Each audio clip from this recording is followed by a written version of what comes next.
Hey everyone, so we're back with our next video. So I'm sure one of the things that you've been researching with your newborn baby is how do we get them to sleep through the night? I definitely have been. And so one of the things you may have been told is expose them to sunlight first thing in the morning.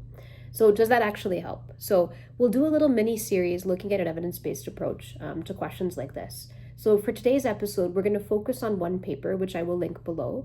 It's a 2024 scoping review by Koch and colleagues, which talks about the current literature on the infant circadian rhythm and the role of light exposure. Now, it's not a systematic review or a meta-analysis, but it does give a nice overview of where the current data stands. So let's talk about how the circadian rhythm develops. So one of the biggest misconceptions is that babies suddenly develop a circadian rhythm overnight at around 3 months of age. That's not actually what happens.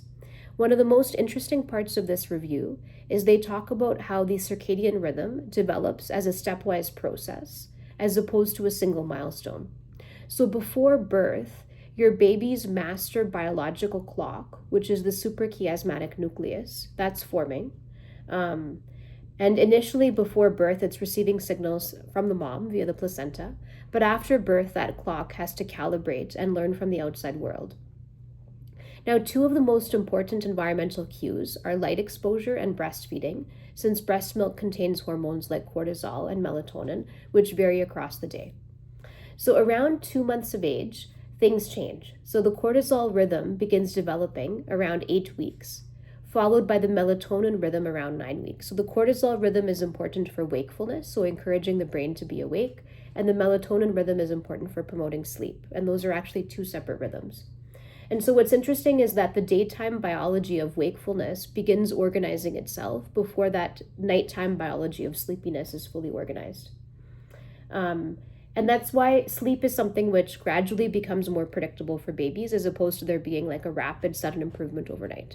And with my newborn, I keep reminding myself that even though things aren't perfect in terms of sleep, we are gradually heading in the right direction. Now, what's also really interesting is that the neurons within the circadian clock, so within the part of the brain that's responsible for this circadian rhythm, those nerve cells are continuing to mature throughout the first 2 years of life. So what's interesting is that this is an ongoing process that lasts for quite some time.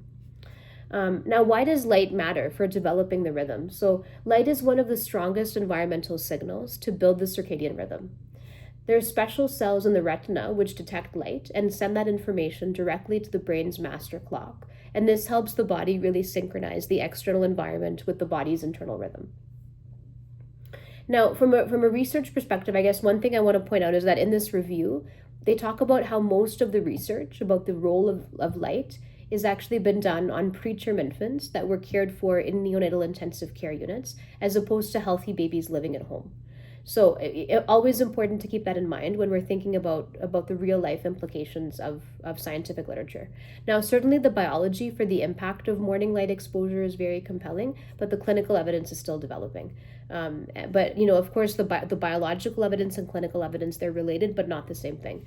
So really, what's the practical advice on this? So my practical recommendation is once your baby wakes up in the morning, let's increase light exposure. So open the blinds, spend some time in natural daylight. If you're in a place where the weather is good, it's awesome if you can go for a walk.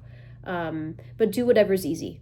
And then in the evening, gradually dim the lights. Keep overnight feeds really quiet. Keep them low stimulation. And so as the authors talk about, really what we're trying to do is support the natural development of the infant circadian rhythm, not suddenly create a circadian rhythm overnight. So really my biggest takeaway is that morning sunlight isn't like a miracle sleep intervention. It's really one of the many components that's helping the brain learn over a period of time, gradually, over the first 2 years or so of life, how to differentiate daytime from nighttime and really build that intrinsic rhythm. Anyways, I hope that helps. It just gives me some hope that even though things are heading in the right direction for us in terms of sleep, we still aren't there on our journey with our little one. And this just gives me hope that every day, every sunrise is just one more step towards having a fully developed circadian rhythm. Hope you guys sleep well. Signing off.